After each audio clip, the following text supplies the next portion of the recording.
നമസ്കാരം. ലക്ഷ്യയുടെ യൂട്യൂബ് ചാനലിലേക്ക് എല്ലാ ഉദ്യോഗാർത്ഥികൾക്കും സ്വാഗതം.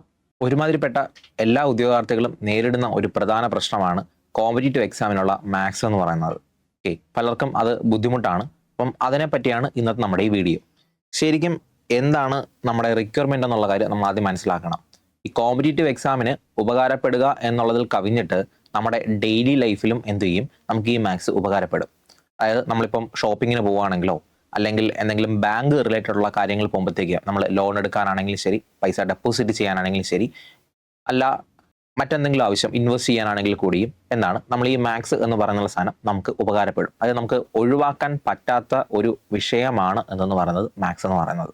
നമുക്ക് എല്ലായ്പ്പോഴും മറ്റൊരാളുടെ സഹായം തേടുക എന്നുള്ളത് നടക്കുന്ന കാര്യമല്ല. ചില സമയം നമ്മൾ എന്ത് ചെയ്യേണ്ടതായിട്ട് വരും, നമ്മുടെ പ്രശ്നം നമ്മൾ തന്നെ പരിഹരിക്കേണ്ടതായിട്ട് വരും. നമുക്കൊരു തീരുമാനം എടുക്കാനായിട്ട് നമുക്ക് എന്ത് ചെയ്യേണ്ടി വരും, മാത്സ് അറിയേണ്ടതായിട്ട് വരും. അതുകൊണ്ട് മാത്സ് ഒരു ലൈഫ് ഹാക്കും കൂടെയാണ് എന്ന് നിങ്ങൾ ആദ്യം മനസ്സിലാക്കുക. നമുക്ക് മാത്സ് പഠിക്കുക എന്നുള്ളത് ഒരു എക്സാമിനെ കവിഞ്ഞിട്ട് നമുക്ക് നമ്മുടെ ഡെയിലി ലൈഫിലും നമുക്ക് എന്ത് ചെയ്യേണ്ടതായിട്ട് വരും, വളരെ വളരെ ഉപകാരമുള്ള ഒരു സംഭവമാണ് ഈ മാത്സ് എന്ന് പറയുന്നത്. അപ്പം നമുക്ക് ഇവിടെ നമ്മൾ നേരിടുന്ന പ്രശ്നം എന്തൊക്കെയാണ്, നമുക്ക് ഈ വിഷയത്തിനോടുള്ള താല്പര്യക്കുറവ് അല്ലെങ്കിൽ വിഷയത്തിനോടുള്ള പേടി ആണ് നമ്മുടെ പ്രശ്നം. ഈ പേടി ഉണ്ടാവാനായിട്ട് പല കാരണങ്ങളുണ്ടാവാം. ചിലപ്പോൾ നമ്മൾ പണ്ട് സ്കൂളിൽ പഠിച്ച സമയത്ത് നമ്മളോട് പലരും പറഞ്ഞിട്ടുണ്ടാവും മാത്സ് ഭയങ്കര പാടാണ്, നമ്മൾ ശ്രദ്ധിച്ച് പഠിക്കണം എന്നൊക്കെ. ആ ഒരു കാര്യം നമ്മൾ ചിലപ്പോൾ എന്തായിരിക്കും, നമ്മൾ ആ വിഷയത്തിൽ നിന്ന് അകറ്റിയിട്ടുണ്ടാവാം, ആ വിഷയത്തിനോടുള്ള പേടി കൂട്ടിയിട്ടുണ്ടാവാം, അല്ലെങ്കിൽ ആ വിഷയത്തിനോടുള്ള ഒരു താല്പര്യക്കുറവ് ഉണ്ടായിട്ടുണ്ടാവാം. അതുപോലെ തന്നെ നമ്മൾ ചിലപ്പോൾ മാത്സ് പഠിപ്പിച്ച സാറുമാരോടുള്ള ആ ഒരു ഭയവും പേടിയും ഒക്കെ നമ്മളോട് ആ വിഷയത്തിനോടും നമുക്ക് എന്തുണ്ടാവാം, ബാധിച്ചിട്ടുണ്ടാവാം. അപ്പോൾ അതൊക്കെ ആയിരിക്കാം നമ്മുടെ പ്രശ്നം. പക്ഷേ അതൊന്നും പറഞ്ഞിട്ട് കാര്യമില്ല. നമ്മൾ എന്ത് ചെയ്യണം, ആ വിഷയത്തിനെ എന്തായാലും പഠിച്ചെടുത്തേ പറ്റത്തുള്ളൂ.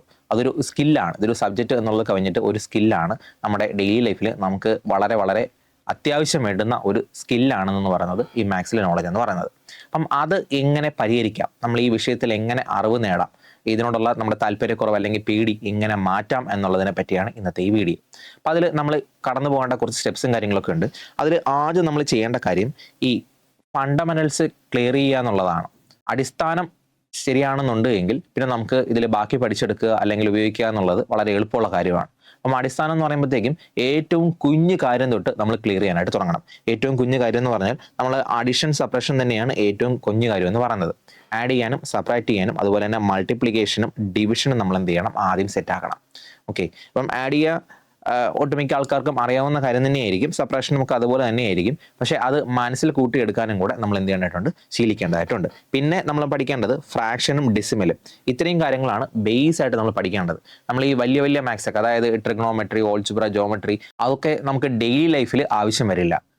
പക്ഷേ ഈ സാധനങ്ങളൊക്കെ നമുക്ക് എന്താണ് ഡെയിലി ലൈഫിൽ നമുക്ക് വേണ്ട കാര്യങ്ങളൊക്കെ തന്നെയാണ്. അഡിഷൻ ആയാലും സപ്രഷൻ ആയാലും മൾട്ടിപ്ലിക്കേഷൻ ഡിവിഷൻ, പിന്നെ ഈ ഡെസിമലുമായിട്ട് ബന്ധപ്പെട്ട കാര്യങ്ങൾ, പിന്നെ ഫ്രാക്ഷൻ്റെ കാര്യങ്ങളൊക്കെ. അപ്പോൾ ഇതൊക്കെ നമ്മൾ എന്തിരിക്കണം, ഉറപ്പായിട്ടും അറിഞ്ഞിരിക്കണം. ഇനി അതുപോലെ തന്നെ നമ്മൾ പ്രധാനപ്പെട്ട മറ്റൊരു കാര്യം അറിഞ്ഞിരിക്കേണ്ടത് എന്താണ് നാച്ചുറൽ നമ്പേഴ്സ് എന്ന് അറിഞ്ഞിരിക്കണം. അല്ലെങ്കിൽ നാച്ചുറൽ നമ്പർ അല്ലെങ്കിൽ കൗണ്ടിങ് നമ്പർ എന്താണെന്നുള്ള കാര്യം നമ്മൾ അറിഞ്ഞിരിക്കണം. അതുപോലെ തന്നെ ഹോൾ നമ്പേഴ്സും പിന്നെ ഓഡ് ആൻഡ് ഇവൻ നമ്പേഴ്സ് ഏതൊക്കെയാണെന്നുള്ള കാര്യം, ഒരു നമ്പർ കിട്ടുവാണെങ്കിൽ പെട്ടെന്ന് അത് ഓടാണോ ഇവനാണോ എന്നുള്ള കൺഫ്യൂഷൻ നമുക്ക് ഉണ്ടാവാനായിട്ട് പാടില്ല. അത് നമുക്ക് ക്ലാരിറ്റി ഉണ്ടായിരിക്കണം. അതുപോലെ തന്നെ പ്രൈം ആൻഡ് കോമ്പോസിറ്റ് നമ്പർ, പിന്നെ ഇൻറ്റീജേഴ്സ്, ഇതിനെ പറ്റിയൊക്കെയുള്ള വളരെ വ്യക്തമായ ഒരു ധാരണ നമുക്ക് ഉണ്ടായിരിക്കണം. അത് നമ്മുടെ എക്സാംസിൽ നമുക്ക് എന്ത് ചെയ്യും, ഒരുപാട് ഉപകാരപ്പെടും. ഇനി മറ്റൊന്നിലേക്ക് കടക്കുവാണെന്നുണ്ടെങ്കിൽ നമ്മൾ പഠിക്കേണ്ട വളരെ ബേസിലുള്ള കാര്യം 1 തൊട്ട് 10 വരെയുള്ള നമ്പേഴ്സിൻ്റെ ടേബിൾ നിങ്ങൾ എന്തായാലും ബൈഹാർട്ട് ചെയ്തിരിക്കണം. ഒരുപാട് ചെയ്യണമെന്നൊക്കെ പല അധ്യാപകരും പറയും. അത് നിങ്ങളുടെ താല്പര്യം, നിങ്ങൾക്ക് പഠിക്കാൻ പറ്റുന്നുണ്ട് എങ്കിൽ അല്ലെങ്കിൽ മിനിമം നിങ്ങൾ ഒരു 10 വരെയെങ്കിലും പഠിച്ചിരിക്കണം. 30 വരെയോ 40 വരെയൊക്കെ പഠിക്കുന്നത് നല്ല കാര്യം തന്നെയാണ്. കഴിവതും ഒരു 10 വരെയെങ്കിലും പഠിച്ചിരിക്കണം. അത് കഴിഞ്ഞിട്ട് അങ്ങോട്ടുള്ള നമ്പേഴ്സിൻ്റെ മൾട്ടിപ്പിൾസ് നമ്മൾ പഠിച്ചിരിക്കണം. അതിൻ്റെ മൾട്ടിപ്പിൾസ് എന്ന് പറയുമ്പോഴത്തേക്കും ഇപ്പം ഒരു എക്സാമ്പിൾ പറയുകയാണെന്നുണ്ടെങ്കിൽ നമ്മൾ നമ്പർ 11 എടുക്കുവാണ്. അപ്പോൾ 11ൻ്റെ 10 മൾട്ടിപ്പിൾസ് നമ്മൾ അറിഞ്ഞിരിക്കണം. 10 മൾട്ടിപ്പിൾസ് എന്ന് പറയുമ്പോഴത്തേക്കും 11, 22, 33 അങ്ങനെ തുടങ്ങുന്ന 10 മൾട്ടിപ്പിൾസ് 110 വരെ നമ്മൾ എന്ത് ചെയ്തിരിക്കണം, അറിഞ്ഞിരിക്കണം. അതുപോലെ തന്നെ അടുത്ത നമ്പറിൻ്റെ 12ൻ്റെ അടുത്ത മൾട്ടിപ്പിൾ 24 അടുത്ത മൾട്ടിപ്പിൾ എത്രയാണ്, 36 അടുത്ത മൾട്ടിപ്പിൾ എത്രയാണ്, 48 60 അങ്ങനെ 10 വരെ 120 വരെ നമുക്ക് എന്താനായിട്ട് എഴുതാനായിട്ട് സാധിച്ചിരിക്കണം. ഇങ്ങനെ നമ്മൾ ഒരു 50 വരെയെങ്കിലും നമ്മൾ എന്ത് ചെയ്യണം, ഈ മൾട്ടിപ്പിൾസ് എഴുതാനായിട്ട് അറിഞ്ഞിരിക്കണം. പെട്ടെന്ന് നമുക്ക് എഴുതിയെടുക്കാനായിട്ട് പറ്റണം. ഇത് നിങ്ങളെ കാൽക്കുലേഷന് ഒരുപാട് ഉപകാരപ്പെടും. അതായത് ഈ വെട്ടി ചെയ്യുമ്പോൾ കാര്യങ്ങളൊക്കെ വരുമ്പോഴത്തേക്ക് നമുക്ക് എന്ത് ചെയ്യും, ഈ ഒരു നമ്പർ കിട്ടുവാണെന്നുണ്ടെങ്കിൽ അത് ഏതിൻ്റെ ഫാക്ടർ ആണെന്നോ അല്ലെങ്കിൽ മൾട്ടിപ്പിൾ ആണെന്നോ അറിയാമെങ്കിൽ നമുക്ക് കാൽക്കുലേഷൻ കുറെ കൂടെ എന്തായിട്ട് മാറും, എളുപ്പത്തിലേക്ക് മാറും. ഇനി അതുപോലെ തന്നെ 1 തൊട്ട് 30 നമ്പറിൻ്റെങ്കിലും മിനിമം സ്ക്വയറും ക്യൂബും നമ്മൾ എന്ത് ചെയ്തിരിക്കണം, ബൈ ഹാർട്ട് ചെയ്തിരിക്കണം. ഇതും നിങ്ങളുടെ കാൽക്കുലേഷൻ നിങ്ങൾക്ക് എന്ത് ചെയ്യും, ഉപകാരപ്പെടും. പിന്നെ നമ്പർ സീരീസ് പോലുള്ള പല ക്വസ്റ്റ്യൻസ് ഒക്കെ ചോദിക്കുമ്പോഴും നമുക്ക് എന്ത് ചെയ്യാനായിട്ട് വരും, ഈ സ്ക്വയറും ക്യൂബും നമുക്ക് ഉപകാരപ്പെടും. അതുകൊണ്ട് 1 തൊട്ട് 30 വരെ മിനിമം ആണ് ഈ പറയുന്നത്. ഈ നമ്പറൊക്കെ മിനിമം ആണ് നമ്പർ പറയുന്നതൊക്കെ. നമ്മളൊരു 40 50 ഒക്കെ എത്തിക്കാൻ പറ്റുവാണെന്നുണ്ടെങ്കിൽ വളരെ നല്ല കാര്യം തന്നെയാണ്. അപ്പോൾ അതുകൊണ്ട് പക്ഷേ മിനിമം 1 തൊട്ട് 30 വരെയെങ്കിലും സ്ക്വയറും ക്യൂബും നമ്മൾ എന്ത് ചെയ്തിരിക്കണം, ബൈ ഹാർട്ട് ചെയ്തിരിക്കണം. അതുപോലെ തന്നെ പെർസെൻറ്റേജ് തൊട്ട് ഫ്രാക്ഷനിലേക്കും ഫ്രാക്ഷൻ തൊട്ട് പെർസെൻറ്റേജിലുള്ള ഒരു കൺവേർഷൻ ഉണ്ട്. അതും നമ്മൾ എപ്പോഴായിട്ട് എന്ത് ചെയ്തിരിക്കണം, ബൈ ഹാർട്ട് ചെയ്തിരിക്കണം. അത് പല സാഹചര്യങ്ങളിലും പല കണക്കിനെയും എളുപ്പമാക്കാനായിട്ട് നമുക്കത് ഉപകാരപ്പെടും. ഓക്കെ. അതുപോലെ തന്നെ പെർസെൻറ്റിൻ്റെ ഇൻക്രീസും ഡിക്രീസും. ഫോർ എക്സാമ്പിൾ നമ്മളിപ്പം എക്സാമിനല്ല അല്ലാണ്ട് ഒരു സിറ്റുവേഷൻ പറയുകയാണെന്നുണ്ടെങ്കിൽ നമ്മളൊരിടത്ത് ഷോപ്പിങ്ങിന് പോയി എന്ന് കരുതുക.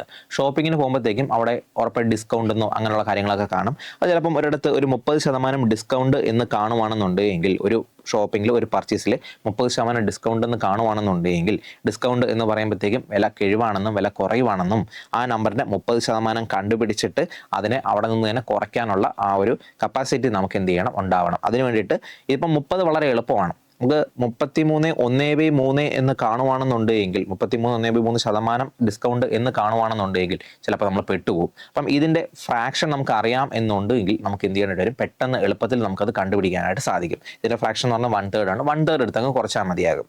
അപ്പം നമുക്ക് ഈ ടേബിൾ കാണാതെ പഠിക്കുക എന്നുള്ളത് ഒരു 12 ഉണ്ട്. അതായത് 1/2 തൊട്ട് 1/3, 1/4, 1/5 അങ്ങനെ 1/12 വരെയുള്ള ടേബിളുണ്ട്. മിനിമം അതുവരെയെങ്കിലും നമ്മൾ പഠിച്ചിരിക്കണം. മിനിമം അതുവരെ നമ്മൾ പഠിക്കുവാണെന്നുണ്ടെങ്കിൽ അത് കഴിഞ്ഞിട്ടുള്ള പലതും നമുക്ക് എന്ത് ചെയ്യേണ്ടതായിട്ട് വരും, നമുക്ക് അതിൽ നിന്ന് തന്നെ കാൽക്കുലേറ്റ് ചെയ്ത് എടുക്കാനായിട്ട് സാധിക്കും. പക്ഷേ മിനിമം നമ്മൾ എന്ത് ചെയ്യണം, അതുവരെയെങ്കിലും പഠിച്ചിരിക്കണം. അത് കഴിഞ്ഞതിന് ശേഷം യൂണിറ്റ് കൺവേർഷന് നമ്മൾ എന്ത് ചെയ്യണം, അറിയാൻ സാധിക്കണം. അപ്പോൾ നമ്മൾ ലെങ്തിൻ്റെ യൂണിറ്റ് കൺവേർട്ട് ചെയ്യാനായിട്ട്, അതുപോലെ തന്നെ സമയത്തിൻ്റെ യൂണിറ്റ് കൺവേർട്ട് ചെയ്യാനായിട്ട്, വെയിറ്റിൻ്റെ യൂണിറ്റ് കൺവേർട്ട് ചെയ്യാനായിട്ട്, സ്പീഡിൻ്റെ യൂണിറ്റ് കൺവേർട്ട് ചെയ്യാനായിട്ട്, പൈസയുടെ യൂണിറ്റ് കൺവേർട്ട് ചെയ്യാനായിട്ട്, ഇതൊക്കെ വളരെ ബേസ് ആയിട്ടുള്ള കാര്യങ്ങളാണ്. ഇതൊക്കെ നമ്മൾ എപ്പോഴും അറിഞ്ഞിരിക്കണം. 1 രൂപ എന്ന് പറഞ്ഞാൽ എത്ര പൈസയാണെന്നുള്ളതും, ഒരു മിനിറ്റ് എന്ന് പറയുന്നത് എത്ര സെക്കൻഡ് ആണെന്നുള്ളതും, ഒരു മണിക്കൂർ എന്ന് പറഞ്ഞാൽ എത്ര മിനിറ്റ് ആണെന്നുള്ളതും, ഒരു മണിക്കൂർ എന്ന് പറഞ്ഞാൽ എത്ര സെക്കൻഡ് ആണെന്നുള്ളതും ഒക്കെ വളരെ ബേസ് ആയിട്ടുള്ള ഫണ്ടമെന്റൽസ് ഉള്ള കാര്യങ്ങളാണ്. അതൊക്കെ നമ്മൾ എന്ത് ചെയ്തിരിക്കണം, അറിഞ്ഞിരിക്കണം. ഓക്കെ, അതൊക്കെ ശ്രദ്ധിക്കുക. പിന്നെ അടുത്ത ഒരു കാര്യത്തിലേക്ക് പോകുമ്പോഴത്തേക്കും ഇതൊക്കെ നമ്മൾ എന്ത് ചെയ്യണം, ഡെയിലി പ്രാക്ടീസ് ചെയ്യണം എന്നുള്ളതാണ് വളരെ പ്രധാനപ്പെട്ട കാര്യം. നേരത്തെ മൾട്ടിപ്പിൾസ് എഴുതാനായിട്ട് നമ്മൾ അറിഞ്ഞിരിക്കണം എന്ന് ഞാൻ പറയുന്നുണ്ടായിരുന്നു. ആ മൾട്ടിപ്പിൾസ് എഴുതാനായിട്ട് നമ്മൾ എന്ത് ചെയ്യണം, ഒരു ദിവസമോ 2 ദിവസമോ പ്രാക്ടീസ് ചെയ്തിട്ട് മാത്രം കാര്യമില്ല. ഡെയിലി നമ്മൾ എന്ത് ചെയ്യണം, പ്രാക്ടീസ് ചെയ്യണം. ഡെയിലി പ്രാക്ടീസ് ചെയ്യാൻ ഡെയിലി 1-2 മണിക്കൂർ, നിങ്ങൾ ഉദ്യോഗാർത്ഥി ആണെങ്കിലും ഇല്ലെങ്കിൽ കൂടിയും ഡെയിലി 1-2 മണിക്കൂർ എന്ത് ചെയ്യണം, നിങ്ങൾ ഇതിലേക്ക് വേണ്ടിയിട്ട് മാറ്റി വയ്ക്കുക. നിങ്ങളുടെ മാത്സ് സ്കിൽ ഇമ്പ്രൂവ് ചെയ്യാനായിട്ട് നിങ്ങൾക്ക് താല്പര്യമുള്ള ആൾക്കാരാണെന്നുണ്ടെങ്കിൽ സമയം കണ്ടെത്തിയേ പറ്റത്തുള്ളൂ. എന്ത് ചെയ്യണം, ഈ ഡെയിലി ഇത്രയും സമയം നമ്മൾ ഇതിലേക്ക് മാറ്റി വയ്ക്കുന്നു. ഈ സമയത്ത് നമ്മൾ എന്ത് ചെയ്യുന്നു, തനിയെ ക്വസ്റ്റ്യൻ ഇടുക, തനിയെ സോൾവ് ചെയ്യുക. അതായത് മൾട്ടിപ്ലൈ ചെയ്യാനാണെങ്കിൽ ഡിവൈഡ് ചെയ്യാനായിട്ടും നിങ്ങൾ തന്നെ ക്വസ്റ്റ്യൻ ഇടുക, എന്നിട്ട് നിങ്ങൾ തന്നെ അതിനെ ഫാസ്റ്റായിട്ട് സോൾവ് ചെയ്യാനായിട്ട് ശ്രമിക്കുക. പിന്നെ ഒരു സെറ്റ് ഓഫ് ക്വസ്റ്റ്യൻസ് നിങ്ങൾക്ക് ഓൺലൈനിൽ എവിടെയെങ്കിലും ഗൂഗിളിൽ സെർച്ച് ചെയ്തിട്ട് ഡൗൺലോഡ് എടുക്കാൻ സാധിക്കുന്നുണ്ടെങ്കിൽ അതായിരിക്കും ഏറ്റവും നല്ലത്. ആ ഒരു സെറ്റ് ഓഫ് ക്വസ്റ്റ്യൻസ് നിങ്ങളൊരു ടൈം വെച്ചിട്ട് സോൾവ് ചെയ്യാനായിട്ട് എപ്പോഴും ശ്രമിക്കുക. ഇഷ്ടംപോലെ ബുക്കുകളും മെറ്റീരിയലും കാര്യങ്ങളൊക്കെ അവൈലബിൾ ആണ്. അതൊക്കെ എന്ത് ചെയ്യുക, ഉപകാരപ്പെടുത്തുക. എപ്പോഴും സമയം വെച്ച് ചെയ്യാനായിട്ട് ശ്രമിക്കുക. വെറുതെ ഇരുന്ന് ചെയ്തതുകൊണ്ട് നമ്മുടെ സ്കിൽ ഇമ്പ്രൂവ് ആവില്ല. നമ്മൾ എന്ത് ചെയ്യണം, ഒരു 10 ക്വസ്റ്റിന് 1 മിനിറ്റ്, ഒരു ക്വസ്റ്റിന് 1 മിനിറ്റ് സമയം കൊടുത്തിട്ട് 10 ക്വസ്റ്റിന് 10 മിനിറ്റ്, അല്ലെങ്കിൽ 100 ക്വസ്റ്റ്യൻ വെച്ചിട്ട് 100 മിനിറ്റ് സമയം, അങ്ങനെ സമയം കൊടുത്തതിന് ശേഷം എന്ത് ചെയ്യുക, ആ സമയത്തിനുള്ളിൽ ചെയ്ത് തീർക്കാനായിട്ട് ശ്രമിക്കുക.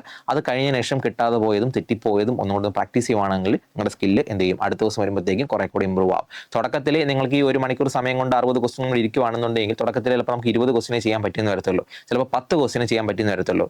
അത് ദിവസങ്ങളുടെ പ്രാക്ടീസ് കൊണ്ടാണ് കൂടി വരിക. കുറച്ച് കഴിയുമ്പോഴത്തേക്കും അപ്പോൾ 1 മാസം സമയം എടുക്കുമ്പോഴായിരിക്കും നമുക്ക് എന്ത് ചെയ്യുക, 1 മണിക്കൂർ സമയം കൊണ്ട് 60 ക്വസ്റ്റ്യൻ, അതായത് 1 മിനിറ്റിൽ 1 ക്വസ്റ്റ്യൻ വെച്ചിട്ട് 60 മിനിറ്റിൽ 60 ക്വസ്റ്റ്യൻ നമുക്ക് സോൾവ് ചെയ്യാനായിട്ട് സാധിക്കുക. അത് ദിവസങ്ങൾ കൊണ്ടുള്ള പ്രാക്ടീസ് കൊണ്ട് മാത്രമേ നമുക്ക് എന്ത് ചെയ്യാനായിട്ട് പറ്റത്തുള്ളൂ, അത് നേടിയെടുക്കാനായിട്ട് പറ്റത്തുള്ളൂ. അതുകൊണ്ട് ഡെയിലി ഒരു സമയം ഇതിലേക്ക് വേണ്ടിയിട്ട് മാറ്റി വയ്ക്കുക എന്നുള്ളത് വളരെ പ്രധാനപ്പെട്ട കാര്യമാണ്. ഇനി മറ്റൊരു കാര്യത്തിൽ നോക്കുകയാണെന്നുണ്ടെങ്കിൽ കൺസെപ്റ്റിൻ്റെ ക്ലാരിറ്റി വളരെ പ്രധാനപ്പെട്ടതാണ്. എന്താണെങ്കിലും ശരി, കൺസെപ്റ്റിൻ്റെ ക്ലാരിറ്റി ബാക്കി വിഷയങ്ങൾ പോലെയല്ല. നമുക്ക് ഹിസ്റ്ററിയും ജോഗ്രഫിയൊക്കെ ആണെന്നുണ്ടെങ്കിൽ കുറേയൊക്കെ കാണാതെ പഠിച്ചിട്ട്, ലാംഗ്വേജ് ഒക്കെ ആണെങ്കിൽ കുറേയൊക്കെ കാണാതെ പഠിച്ച് നമുക്ക് എടുക്കാൻ സാധിക്കും. പക്ഷേ ഇവിടെ കൺസെപ്റ്റിൻ്റെ ക്ലാരിറ്റി വളരെ വളരെ വളരെ പ്രധാനപ്പെട്ടതാണ്. അത് ബേസിക് ആയിട്ടുള്ള കൺസെപ്റ്റിൻ്റെ ക്ലാരിറ്റിയാണ് വളരെയധികം കൂടുതൽ നമ്മൾ ശ്രദ്ധിക്കേണ്ടത്. അത് ക്ലിയർ ആയിരിക്കണം. കാരണം എക്സാംസിനാണെന്നുണ്ടെങ്കിൽ ക്വസ്റ്റ്യൻസ് എപ്പോഴും മാറി മറിഞ്ഞു വരും. ഓരോ വർഷം കഴിയുമ്പോഴും സിലബസും പാറ്റേണിലൊക്കെ കാര്യമായ മാറ്റങ്ങൾ ഉണ്ടാകുന്നുണ്ട്. അങ്ങനെ മാറ്റങ്ങൾ ഉണ്ടാകുമ്പോഴത്തേക്കും നമ്മൾ കുറേ ഷോർട്ട് കട്ട് ഇക്വേഷൻസും കുറേ ഫോർമുലയും കൊണ്ടൊന്നും കാര്യം നടക്കില്ല. ക്വസ്റ്റ്യൻ മാറുമ്പോഴത്തേക്കും ഈ ഷോർട്ട് കട്ട് ഇക്വേഷൻസ് ഒക്കെ യൂസ്ലെസ് ആവും. അതുപോലെ തന്നെ ഫോർമുലയൊക്കെ നമുക്ക് ചിലപ്പോൾ എന്ത് ചെയ്യാൻ പറ്റത്തില്ല, ഉപയോഗിക്കാൻ പറ്റിയെന്ന് വരത്തില്ല. അതേസമയം നമ്മുടെ കൺസെപ്റ്റ് ക്ലിയർ ആണെന്നുണ്ടെങ്കിൽ ക്വസ്റ്റ്യനിലെ എന്ത് മാറ്റം ഉണ്ടായാലും പാറ്റേണിലെ എന്ത് മാറ്റം ഉണ്ടായാലും ആ ഒരു കൺസെപ്റ്റ് വെച്ചിട്ട് നമുക്ക് എന്ത് ചെയ്യാനായിട്ട് സാധിക്കും, ആ ക്വസ്റ്റ്യൻ ക്ലിയർ ചെയ്യാനായിട്ട് സാധിക്കും. ഓക്കെ, അപ്പോൾ അതുകൊണ്ട് കൺസെപ്റ്റിലെ ക്ലാരിറ്റി വളരെ പ്രധാനപ്പെട്ടതാണ്. ഫണ്ടമെന്റൽസ് മനസ്സിലാക്കാനായിട്ട് ശ്രമിക്കുക. വെറുതെ കുറേ ഇക്വേഷൻസ് ഷോർട്ട് കട്ട്സും കാണാതെ പഠിച്ചതുകൊണ്ട് മാത്രം മാത്സ് ഒരിക്കലും ശരിയാവണം നിർബന്ധമില്ല.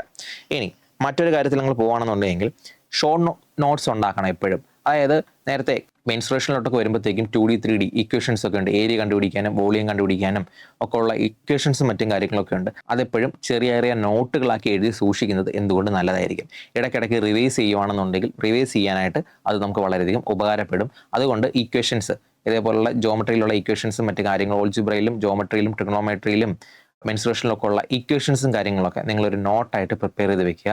ആ നോട്ട് ഇടയ്ക്കിടയ്ക്ക് മറിച്ച് നോക്കുക.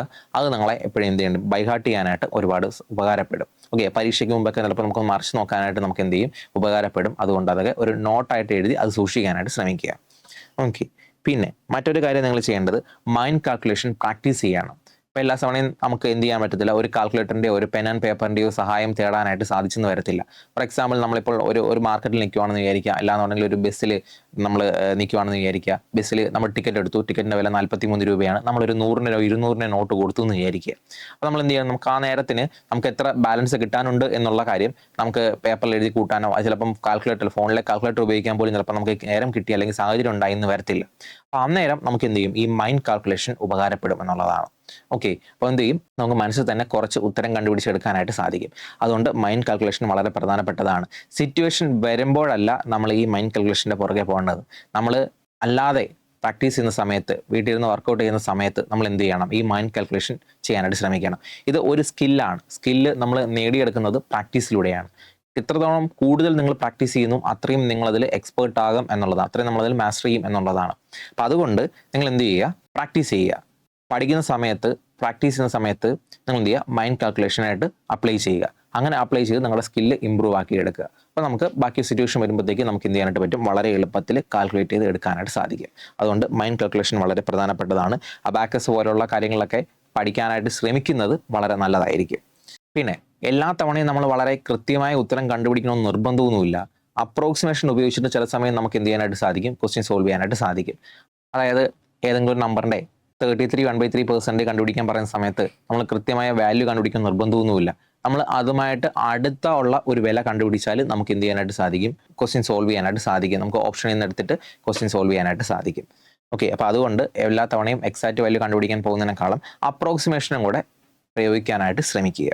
ഇനി അടുത്ത ഒരു കാര്യം ഹിറ്റ് ആൻഡ് ട്രയൽ മെത്തേഡാണ്. എല്ലാ ക്വസ്റ്റ്യനും നമുക്ക് സോൾവ് ചെയ്തെടുക്കാൻ ഉത്തരം കണ്ടുപിടിക്കാനായിട്ട് സാധിച്ചെന്ന് വരത്തില്ല. ചില ക്വസ്റ്റ്യനിൽ നമ്മൾ എന്ത് ചെയ്യണം, ഓപ്ഷനിൽ നിന്ന് തിരിച്ച് ക്വസ്റ്റ്യനിലേക്ക് പോകേണ്ടതായിട്ട് വരും. അതായത് 4 ഓപ്ഷൻ ഉണ്ടാകും നമുക്ക്. ആ 4 ഓപ്ഷനിൽ ഏതെങ്കിലുമൊക്കെ ചൂസ് ചെയ്തിട്ട് നമ്മൾ എന്ത് ചെയ്യേണ്ടതായിട്ട് വരും, സബ്സ്റ്റിറ്റ്യൂട്ട് ചെയ്ത് കൊടുക്കേണ്ടതായിട്ട് വരും. അങ്ങനെയും ചിലപ്പോൾ നമുക്ക് എന്ത് ചെയ്യേണ്ടതായിട്ട് വരും, ആൻസർ കണ്ടുപിടിക്കേണ്ടതായിട്ട് വരും. അപ്പോൾ ആ മെത്തേഡ് എന്ത് ചെയ്യുക, പ്രാക്ടീസ് ചെയ്യുക. ഹിറ്റ് ആൻഡ് ട്രയൽ മെത്തേഡ് എന്ത് ചെയ്യുക, പ്രാക്ടീസ് ചെയ്യുക. ദെൻ അടുത്തത് ഏറ്റവും അവസാനത്തെ ടെക്നിക്ക് എന്ന് പറഞ്ഞു കഴിഞ്ഞാൽ ടീച്ച് അതേഴ്സ് എന്നുള്ളതാണ്. അതായത് നമ്മൾ പഠിച്ച കാര്യം നമ്മൾ മറ്റൊരാൾക്ക് പറഞ്ഞു കൊടുക്കുക. നമ്മുടെ ഫ്രണ്ടിന് എന്ത് ചെയ്യുക, പറഞ്ഞു കൊടുക്കാനായിട്ട് ശ്രമിക്കുക. പറഞ്ഞു കൊടുക്കുമ്പോഴത്തേക്കും കൺസെപ്റ്റും കാര്യങ്ങളൊക്കെ കുറെ കൂടെ ക്ലിയർ ആയിട്ട് നമ്മുടെ മനസ്സിൽ ഉറയ്ക്കും എന്നുള്ളതാണ്. അപ്പോൾ അതുകൊണ്ട് പഠിച്ച കാര്യങ്ങൾ നമ്മൾ എന്ത് ചെയ്യുക, പ്രാക്ടീസ് ചെയ്യുക. അതിനോടൊപ്പം തന്നെ നമ്മൾ എന്ത് ചെയ്യുക, മറ്റൊരാൾക്ക് പഠിപ്പിച്ച് കൊടുക്കാനായിട്ട് കൂടെ ശ്രമിക്കുക. അപ്പോൾ അയാളുടെ ഡൗട്ട് എന്തെങ്കിലും ചോദിക്കുകയാണെന്നുണ്ടെങ്കിൽ അത് ക്ലിയർ ചെയ്യാൻ ശ്രമിക്കുന്നതിലൂടെ നമ്മുടെ സ്കില്ല് കുറെ കൂടെ ഇമ്പ്രൂവ് ആകാനുള്ള സാധ്യതയുണ്ട്. അതുകൊണ്ട് എന്ത് ചെയ്യുക, പഠിച്ച കാര്യങ്ങൾ മറ്റൊരാൾക്ക് പറഞ്ഞു കൊടുക്കാനും കൂടെ ശ്രമിക്കുന്നതിലൂടെ നമ്മുടെ സ്കില്ല് കുറെ കൂടെ നമുക്ക് ഇമ്പ്രൂവ് ആക്കാനായിട്ട് സാധിക്കും. ഈ പറഞ്ഞു കൊടുക്കുന്ന ആൾ നമ്മുടെ ഫ്രണ്ടോ അനിയനോ അനിയത്തിയോ ആരോ ആയിക്കോട്ടെ, ആർക്കാണെങ്കിലും ശരി, പറഞ്ഞു കൊടുക്കുന്നതിലൂടെ നമുക്ക് സ്കില്ല് കുറെ കൂടെ ഇമ്പ്രൂവ് ആക്കാനായിട്ട് സാധിക്കും. അപ്പോൾ നോക്കുക, ഈ വീഡിയോ കണ്ടതുകൊണ്ട് മാത്രം കാര്യമൊന്നുമില്ല. ഈ വീഡിയോയിൽ കണ്ട അല്ലെങ്കിൽ കേട്ട കാര്യങ്ങൾ നിങ്ങൾ എന്ത് ചെയ്യുക, ചെയ്യാനായിട്ട് ശ്രമിക്കുക. അതിലൂടെ മാത്രമേ നമ്മൾ എന്ത് ചെയ്യത്തുള്ളൂ, സ്കില്ല് ഇമ്പ്രൂവ് ആകത്തുള്ളൂ.